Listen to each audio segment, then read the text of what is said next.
Hello दोस्तों, आप सभी का अपने YouTube channel only service institute में स्वागत है। टुडे करंट अफेयर की इस क्लास में तो चलिए दोस्तों, इस क्लास को हम आरंभ करते हैं। उसके पहले आज का जो मोटिवेशनल कोटेशन है उसको देखते हैं।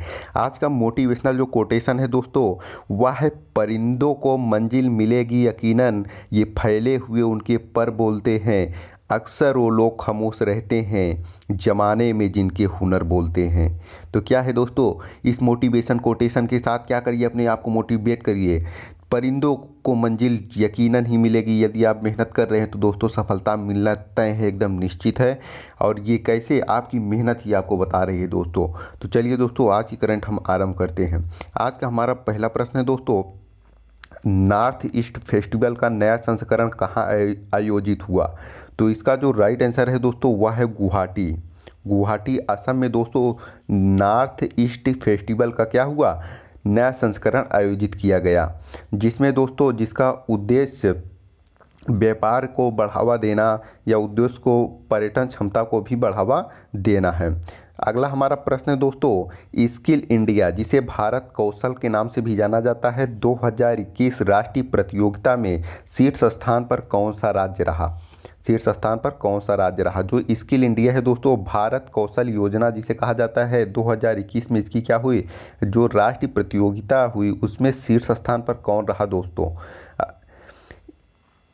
इस पे जो शीर्ष स्थान में रहा दोस्तों, उसका राइट आंसर है ओडिशा। कौन सा राज्य रहा? ओडिशा रहा। इससे जुड़े अन्य तथ्यों पे यदि बात करें दोस्तों, तो ओडिशा इस साल के 26 राज्य और केंद्र शासित प्रदेशों में इंडिया स्किल 2021 प्रतियोगिता में 51 पदकों के साथ पहले स्थान पर रहा। आपको बता दें दोस्तों, इसमें जो प्रतिभागी देश रहे 26 राज्य और केंद्र शासित प्रदेश इसमें शामिल हुए थे दोस्तों। यदि बात करें दोस्तों इससे जुड़े अन्य पॉइंटों की, तो ओडिशा ने 10 स्वर्ण, 18 रजत और 9 कांस्य सहित और 14 पदक जीते। 30 पदकों के साथ दोस्तों महाराष्ट्र जो है दूसरे स्थान पे बना रहा। महाराष्ट्र दूसरे स्थान पे रहा, जबकि केरल वहीं पे तीसरे स्थान पे रहा। ओडिशा पहले स्थान पे, महाराष्ट्र दूसरे और केरल तीसरे स्थान पे रहा दोस्तों। यदि बताएं आपको दोस्तों, तो भारत कौशल 2021 प्रतियोगिता के विजेताओं को अक्टूबर 2022 में शंघाई चीन के विश्व कौशल अंतर्राष्ट्रीय प्रतियोगिता में भाग लेने का अवसर भी मिलेगा। मोस्ट इंपॉर्टेंट प्रश्न दोस्तों, कि जो भारत कौशल 2021 प्रतियोगिता में विजेता हैं दोस्तों, उन्हें अक्टूबर 2022 में कहाँ पे, शंघाई चीन में विश्व कौशल अंतर्राष्ट्रीय प्रतियोगिता में क्या होगा दोस्तों, भाग लेने का मौका मिलेगा। अब बात करें दोस्तों, इस महीने की 7 से 9 तारीख तक, इसी जनवरी में क्या है दोस्तों, अभी 7 से 9 तारीख तक राष्ट्रीय राजधानी क्षेत्र में प्रगति मैदान और ऑफ साइट सहित क्या है, स्थानीय सहित कई स्थानों पर ये प्रतियोगिताएं क्या हुई दोस्तों, आयोजित हुई। यदि बात करें दोस्तों अगले प्रश्न की, तो हमारा अगला प्रश्न है, जल मेट्रो परियोजना आरंभ करने वाला भारत का पहला शहर कौन सा बना? जल मेट्रो आरंभ करने वाला भारत का पहला शहर कौन सा बना? तो इसका जो राइट आंसर है दोस्तों वह है कोच्चि। क्या है? कोच्चि। कोच्चि जो है दोस्तों जल मेट्रो परियोजना आरंभ करने वाला भारत का पहला शहर बन गया है दोस्तों, जो केरल में स्थित है। यदि बात करें दोस्तों इससे जुड़े अन्य पॉइंटों की, तो कोच्चि जो है दोस्तों दिसंबर में अपनी पहली नाव को लॉन्च किया दोस्तों। ये जल मेट्रो है, देख रहे हैं दोस्तों, जैसा कि आप लोग इमेज में देख पा रहे हैं, नाव में क्या किया गया है, मेट्रो प्रणाली अपनाई गई है। और यह कोच्चि जो है केरल का दोस्तों प्रथम शहर बन गया है भारत का, और भारत का पहला शहर बना, जिसका नाम क्या है दोस्तों, मुजिरिस है। क्या है? मुजिरिस है। याद रखिएगा, इस मेट्रो का नाम क्या है, मुजिरिस है, जो कोचीन शिपयार्ड लिमिटेड द्वारा निर्मित किया गया है दोस्तों। किसके द्वारा? कोचीन शिपयार्ड लिमिटेड द्वारा निर्मित किया गया है। इसमें 23 बैटरी चलित इलेक्ट्रॉनिक नौकाओं में से एक है। यदि बात करें दोस्तों यह लॉन्च 747 करोड़ रुपए की परियोजना का एक हिस्सा है, जो कोची वाटर मेट्रो लिमिटेड द्वारा संचालित है। किसके द्वारा दोस्तों? कोची वाटर मेट्रो लिमिटेड द्वारा संचालित है। यदि बात करें दोस्तों केरल से जुड़े अन्य पॉइंटों की, तो केरल की जो राजधानी है दोस्तों वह तिरुवनंतपुरम है। क्या है? तिरुवनंतपुरम। जबकि केरल के राज्यपाल जो हैं दोस्तों वर्तमान में आरिफ मोहम्मद खान है। कौन है? आरिफ मोहम्मद खान। और केरल के मुख्यमंत्री जो हैं दोस्तों पिनराई विजयन है। कौन है? पिनराई विजयन है। यदि चले दोस्तों अगले प्रश्न की ओर, तो हमारा अगला प्रश्न है मिशन अमानत जो है दोस्तों किसके द्वारा लॉन्च किया गया। जो मिशन अमानत है दोस्तों अभी हाल ही में लॉन्च किया गया जनवरी में, किसके द्वारा लॉन्च किया गया, तो ये जो लॉन्च किया गया दोस्तों भारतीय रेलवे द्वारा किया गया। किसके द्वारा, भारतीय रेलवे द्वारा, RAF द्वारा खास करके लॉन्च किया गया दोस्तों। यदि बात करें दोस्तों अगले प्रश्न की, तो राष्ट्रीय युवा दिवस 2022 की थीम है दोस्तों, आप लोग जानते होंगे क्या, क्योंकि राष्ट्रीय युवा दिवस स्वामी विवेकानंद की जयंती के रूप में मनाया जाता है, जो प्रत्येक वर्ष क्या होता है दोस्तों 12 जनवरी को मनाया जाता है।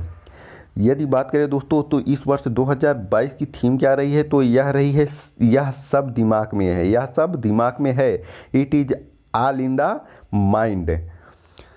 यदि इससे जुड़े अन्य पॉइंटों की बात करें दोस्तों, तो राष्ट्रीय युवा दिवस के इतिहास के बारे में, तो विवेकानंद के जन्मदिन को दोस्तों राष्ट्रीय युवा दिवस के रूप में मनाने का निर्णय सर्वप्रथम जो लिया गया दोस्तों 1984 में लिया गया। कब लिया गया, 1984 में, और इसे पहली बार 12 जनवरी 1985 में चिन्हित किया गया, मनाया गया। राष्ट्रीय युवा दिवस जो मनाया जाता है दोस्तों, इसे मनाने का निर्णय सर्वप्रथम 1984 में लिया गया, और सर्वप्रथम पहली बार दोस्तों 12 जनवरी 1985 को मनाया गया। यदि बात करें इससे जुड़े अन्य पॉइंटों की दोस्तों, तो सरकार ने तब कहा था कि स्वामी जी का दर्शन और जिन आदर्शों के लिए वे रहते हैं और काम करते हैं, वे भारतीय युवाओं के लिए क्या है, प्रेरणा का एक स्रोत हो सकते हैं।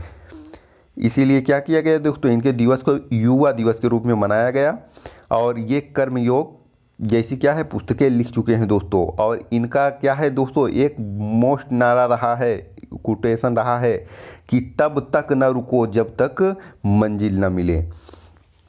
अगले इनसे जुड़े कुछ अन्य पॉइंट देख लें दोस्तों। स्वामी विवेकानंद जिनका जन्म क्या दोस्तों 12 जनवरी 1863 को नरेंद्र दत्त से हुआ था। नरेंद्र दत्त नाम से क्या था इनका बचपन का नाम, यदि देखें दोस्तों तो नरेंद्र दत्त नाम था। उनका जन्म जो हुआ था 12 जनवरी 1863 को हुआ था, और 19वीं सदी भारतीय रहस्यवादी रामकृष्ण परमहंस के ये क्या थे दोस्तों, शिष्य थे। रामकृष्ण परमहंस के शिष्य थे। यदि बात करें दोस्तों तो स्वामी विवेकानंद क्या थे दोस्तों, 1893 में विश्व धर्म संसद में क्या किए थे दोस्तों, भारत का प्रतिनिधित्व किए थे। क्या किए थे दोस्तों, भारत का प्रतिनिधित्व किए थे विश्व धर्म सम्मेलन में दोस्तों। यदि दोस्तों अगले प्रश्न की बात करें तो हमारा अगला प्रश्न है, हाल ही में किसे 12वें भारत रत्न डॉक्टर अंबेडकर पुरस्कार 2022 से सम्मानित किया गया। किसे दोस्तों, भारत रत्न अंबेडकर पुरस्कार 2022 से सम्मानित किसे किया गया दोस्तों, तो ये 12वां पुरस्कार रहा दोस्तों। क्या है, इससे सम्मानित होने वाली जो है दोस्तों अभिनेत्री हर्षाली मल्होत्रा हैं। कौन है दोस्तों, अभिनेत्री हर्षाली मल्होत्रा हैं। और आपको बता दें दोस्तों, तो ये क्या है 2015 में आई फिल्म बजरंगी भाई की क्या है दोस्तों एक खास अभिनेत्री भी रह चुकी हैं। यदि बात करें दोस्तों अगले प्रश्न की, तो हमारा अगला प्रश्न है, हाल ही में DRDO ने ब्रह्मोस क्रूज मिसाइल का सफल परीक्षण किया, यह युद्ध करने में सक्षम है। देखिए दोस्तों अभी DRDO ने क्या किया है, ब्रह्मोस क्रूज मिसाइल का सफल परीक्षण किया है, यह युद्ध करने में सक्षम है। कहाँ से कहाँ तक इसकी पूछ रहा है दोस्तों, तो यदि हम इसका जो आंसर है दोस्तों देखिए, तो यह समुद्र से समुद्र तक क्या है दोस्तों, समुद्र से समुद्र तक युद्ध करने में यह क्या है दोस्तों सक्षम है, समुद्र से समुद्र तक। यदि इससे जुड़े अन्य पॉइंटों की बात करें तो दोस्तों रक्षा अनुसंधान और विकास संगठन, जिसे DRDO के नाम से जाना जाता है दोस्तों, defence research and development organisation DRDO, भारतीय नौसेना के लिए ब्रह्मोस सुपरसोनिक क्रूज मिसाइल के समुद्र से समुद्री संस्करण की क्या है विस्तारित रेंज का सफलतापूर्वक परीक्षण किया है। ब्रह्मोस सुपर क्रूज मिसाइल इस उन्नत समुद्र से समुद्र संस्करण को भारतीय नौसेना के एक स्टील्थ गाइडेड मिसाइल विध्वस्त INS विशाखापत्तनम से लॉन्च किया गया। कहाँ से किया गया दोस्तों, विशाखापत्तनम से इसे लॉन्च किया गया है, इसको याद रखिएगा दोस्तों। और इससे जुड़े अन्य पॉइंटों के बारे में देखें दोस्तों, मिसाइल के बारे में, तो ब्रह्मोस एयर फोर्स एक क्या है, भारत रूस संयुक्त उद्यम सुपरसोनिक क्रूज मिसाइल उत्पादन करता है, जिसे पनडुब्बी जहाज विमान भूमि प्लेट लॉन्च किया जाता है दोस्तों। वहीं बात करें मिसाइल को पनडुब्बी जहाज़ों या विमानों या भूमि प्लेटफार्मों से क्या किया जा सकता है दोस्तों, लॉन्च किया जा सकता है। और जो दोस्तों ब्रह्मोस मिसाइल है या 2.8 मैके या ध्वनि की गति से लगभग 3 गुना की गति से क्या करता है, उड़ान भरता है दोस्तों।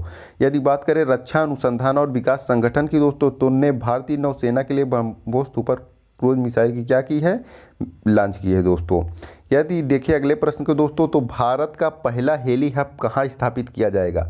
हमारा अगला प्रश्न है दोस्तों, भारत का जो पहला हेली हब है वह कहाँ स्थापित किया जाएगा दोस्तों। ये हेली हब से तात्पर्य है दोस्तों, क्या जो वायुयान है या कह लीजिए जो जहाज़ से संबंधित क्या है प्रमुख क्षेत्र हैं, उसे हेली हब के नाम से जाना जाता है दोस्तों। तो ये जो स्थापित किया जाएगा दोस्तों, गुरुग्राम हरियाणा में किया जाएगा। जैसा कि आप लोग चित्र देख पा रहे होंगे, इसमें क्या है, एक हेलीकॉप्टर का चित्र लगाया गया है। भारत का पहला हेली हब कहाँ स्थापित किया जाएगा दोस्तों, तो ये गुरुग्राम हरियाणा में किया जाएगा। इससे जुड़े अन्य बिंदुओं को देखें दोस्तों, तो इससे जुड़े जो अन्य बिंदु हैं दोस्तों, इसका जो स्थापित करने का मुख्य उद्देश्य यह है दोस्तों कि एक ही स्थान पे क्या किया जाए, सभी व्यवस्थाओं को, हेलीकॉप्टर या हवाई यात्राओं से जुड़े क्या है सभी व्यवस्थाओं को एक ही स्थान पे क्या किया जाए दोस्तों, मुहैया कराया जाए या उपलब्ध कराया जाए, और जिसके माध्यम से क्या है दोस्तों, व्यवस्थाओं को और सरल और आसान बनाया जा सके। तो ये रहे दोस्तों आज के हमारे टॉप करेंट अफेयर। वीडियो को दोस्तों ज़्यादा से ज़्यादा शेयर करें और लाइक करें और सब्सक्राइब करें, और इसी तरीके आप अपना प्यार बनाए रखिए दोस्तों।